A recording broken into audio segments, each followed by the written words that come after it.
സഭയിൽ ഉടനീളം പ്രതിരോധിച്ചത്, പ്രതിപക്ഷത്തിന്റെ പ്രതിഷേധത്തെ പ്രതിരോധിച്ചത് താങ്കൾ തന്നെയാണ് പറഞ്ഞത്. സോണിയാഗാന്ധിയുമായിട്ടുള്ള പോറ്റിയുണ്ട് സ്വാഭാവികമാണ് എന്ന് പറഞ്ഞത്. അങ്ങനെ ഒരു നിലപാടല്ല CPM പറയുന്നത്. എങ്ങനെയാണ് സോണിയാഗാന്ധിയുടെ വീട്ടിലേക്ക് പോറ്റി കയറിയതെന്ന് CPM ചോദിക്കുമ്പോഴാണ് അതൊരു ചിത്രപഥ സ്വാഭാവികമെന്ന് താങ്കൾ പറയുന്നത്? അല്ല, ഞാൻ സ്വാഭാവികമെന്ന് പറഞ്ഞത് നിങ്ങൾ വളച്ചൊടിക്കുന്നതാണ്. ഞാൻ പറഞ്ഞത് ഇടതുപക്ഷ നേതാക്കന്മാർ അല്ലെങ്കിൽ ഞാൻ മുൻ മന്ത്രി പോറ്റിയുമായിട്ട് നിൽക്കുന്ന ചിത്രം പങ്കുവെക്കുമ്പോൾ സ്വാഭാവികമായും അതിനുള്ള എതിർ ചിത്രങ്ങളും വരാൻ സാധ്യതയുണ്ട്. സോണിയാഗാന്ധിയുമായിട്ട് നിൽക്കുന്ന ചിത്രത്തിന്റെ കാര്യമേ ഞാൻ പറഞ്ഞുള്ളൂ. സോണിയാഗാന്ധി കളങ്കിതനായിട്ടുള്ള ഒരാളെ വീട്ടിലേക്ക് വിളിച്ച് കയറ്റുമെന്ന് ഞാൻ കരുതുന്നില്ല എന്നാണ് ഞാൻ പറഞ്ഞത്. മറ്റാരുടെ കാര്യവും ഞാൻ പറഞ്ഞില്ല. സോണിയാഗാന്ധി വിളിച്ച് കയറ്റിയതാണോ, സോണിയാഗാന്ധിയോടൊപ്പം പോയിട്ടുള്ള കോൺഗ്രസിന്റെ നേതാക്കന്മാർ കൊണ്ടുപോയതാണോ എന്നുള്ള കാര്യമൊന്നും ഞാൻ പറഞ്ഞില്ല. എന്നോട് ഇന്ന് ചോദിച്ചപ്പോൾ ഞാൻ പറഞ്ഞ മറുപടി അതാണ്. നിങ്ങൾ കാണാം, കടകംപള്ളി സുരേന്ദ്രനും പോറ്റി, അത് സ്വാഭാവികമായിട്ടുള്ളൊരു കാര്യമാണ്. ഞാൻ പോയെന്ന് ഞാൻ സമ്മതിച്ച കാര്യമാണ്. ആ ചിത്രത്തിൽ എന്താ ഉള്ളത്? പോറ്റിയുണ്ട്, പോറ്റിയുടെ ഭാര്യയുണ്ട്. പറയട്ടെ, ഞാൻ പറഞ്ഞോട്ടെ. പോറ്റിയുണ്ട്, പോറ്റിയുടെ ഭാര്യയുണ്ട്, പോറ്റിയുടെ സഹോദരിയുണ്ട്, അവരുടെ ഭർത്താവുണ്ട്, ആ കുടുംബത്തിലെ അമ്മയുണ്ട്. എല്ലാവരും അടങ്ങുന്നതായിട്ടുള്ളൊരു ചിത്രമാണ്. അവിടെ ഒരു ഫംഗ്ഷൻ നടന്നു. 8 വർഷത്തിന് മുമ്പ് നടന്നൊരു ഫംഗ്ഷൻ എന്താണെന്ന് എനിക്ക് ഓർമ്മയില്ലാന്ന് ഞാൻ പറഞ്ഞു. ഞാൻ വിചാരിച്ചത് ഏതോ ഒരു ചെറിയ കുട്ടിയുടെ ഫംഗ്ഷൻ അല്ല, ഒരു വലിയ കുട്ടിയുടെ ഫംഗ്ഷനാണ് നടന്നത്. അപ്പൂപ്പന്റെ ഫംഗ്ഷനാണ് നടന്നത്. അത് ഇന്ന് ഒരു ചാനൽ പുറത്തുവിട്ടതായിട്ടുള്ള ഫോട്ടോ കണ്ടപ്പോഴാണ് എനിക്ക് മനസ്സിലായത് ശരിയാണ്. പോറ്റിയുടെ അച്ഛന്റെ 70-ാം വയസ്സാണോ 84-ാം വയസ്സാണോ, ഇനി അതിന് തർക്കം ഉന്നയിക്കണ്ട. 70 എന്ന് പറഞ്ഞു, 84 തർക്കം ഉന്നയിച്ച് കളയരുത് ദയവ് ചെയ്ത്. നവതിയാണോ ഒന്നും എനിക്കറിയില്ല. ഏതായാലും ആ വീട്ടിലൊരു ഫംഗ്ഷൻ നടന്നു.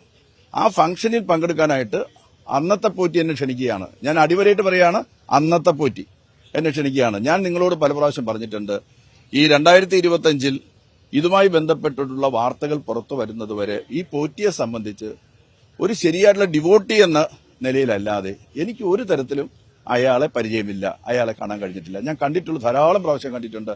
ഞാൻ ആ 5 വർഷക്കാലവും നിരവധി പ്രാവശ്യം ശബരിമല സന്ദർശിച്ചിട്ടുണ്ട്. അപ്പോഴെല്ലാം പോറ്റിയെ കണ്ടിട്ടുണ്ട്. അപ്പോഴൊക്കെ തന്നെ അന്നദാന പുരയിൽ വെച്ചോ അല്ലെന്നുണ്ടെങ്കിൽ മണ്ഡപത്തിൽ, പ്രധാനപ്പെട്ട മണ്ഡപത്തിൽ വെച്ചോ അല്ലെങ്കിൽ ക്ഷേത്ര സന്നിധിയിൽ വെച്ചോ ഒക്കെ കണ്ടിട്ടുണ്ട്, സംസാരിച്ചിട്ടുണ്ട്. യാതൊരു പ്രശ്നമില്ല.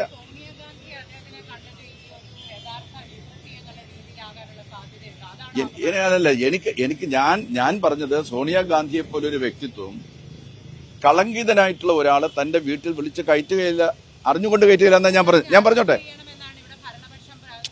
അതെ, കൂടെയുള്ള ഇത് ചിത്രത്തിൽ കാണുന്നവരെ അറസ്റ്റ് ചെയ്യണമെന്ന് പറയണമെങ്കിൽ അവരെ അറസ്റ്റ് ചെയ്യാമല്ലോ.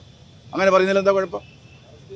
ചിത്രത്തിൽ കാണുന്ന ആളുകളെ അറസ്റ്റ് ചെയ്യണമെന്നാണ് വാദമെങ്കിൽ ആ ചിത്രത്തിൽ കാണുന്ന ആൾ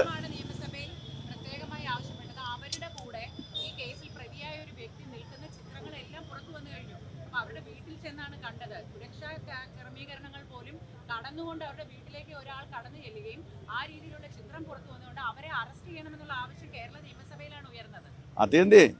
അതെന്നെ ഇത് ഒരു ആരെയും ചോദ്യം ചെയ്യാമല്ലോ. ഇപ്പോ പിന്നെ അല്ല, സ്വാഭാവികമായിട്ടും ഞാൻ നേരത്തെ പറഞ്ഞല്ലോ, അറിഞ്ഞുകൊണ്ട് സോണിയാഗാന്ധി ഒരു കളങ്കിതനെ തന്റെ വീട്ടിൽ വിളിച്ചു കയറ്റില്ല എന്നുള്ള വിശ്വാസമുള്ള ഒരാളാണ് ഞാനത് ആവർത്തിച്ച് പറയല്ലേ.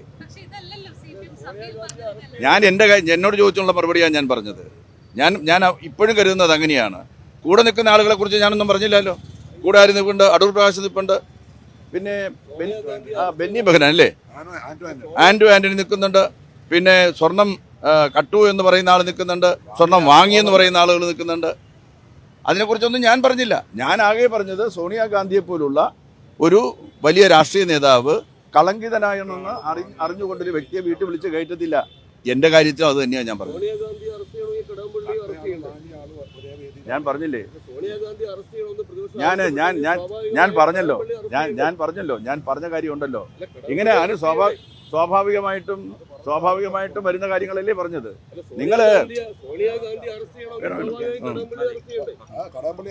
പിന്നെന്താ ആര് പറഞ്ഞല്ലോ, അവര് മുദ്രാവാക്യം തന്നെ അതല്ലേ. നിങ്ങൾ എന്താ മറന്നുപോയോ? അവിടെ മുദ്രാവാക്യം തന്നെ അതല്ലേ. ഞാൻ കണ്ടതിനൊരു അത് പോയി അന്വേഷിക്കുക. എവിടെയാണോ അന്വേഷിക്കാൻ പറ്റുന്നത് അവിടെ പോയി അന്വേഷിക്കുക. ഹൈക്കോടതിന്റെ നിർദ്ദേശം അനുസരിച്ചാണ്, ഹൈക്കോടതി മേൽനോട്ടത്തിലാണ്. കൂടുതൽ വാർത്തകൾക്ക് News 18 Keralam YouTube channel subscribe ചെയ്യുക.